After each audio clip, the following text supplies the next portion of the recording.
Here's a graphic on moving from being a novice to an expert, and it's a nice story. Well, it wasn't so nice really at the time. When I first arrived in SP 21 years ago, my roommate said, "Have you checked your email?" Well, I didn't even know what email was. I'd never used it before, and I felt pretty dependent and pretty anxious.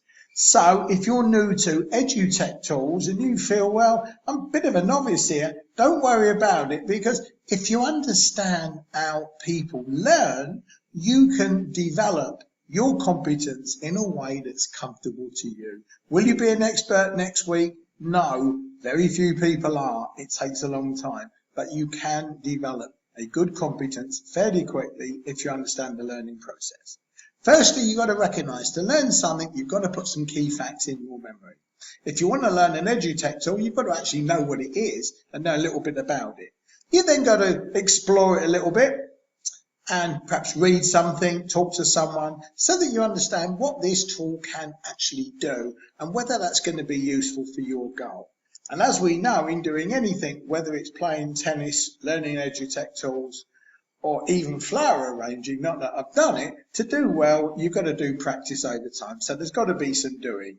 And here's a final thing. You've got to have some motivation, some desire. Easy way to remember this is MUD. Memory, understanding, doing, desire. Say that 3 or 4 times and it'll be in your long-term memory system. So on the next slide, and it's the last one, is a reinforcer. What do we mean by putting stuff in your memory? Well, it means rehearsing it in your own mind and reviewing it in your mind so it's there in long-term memory.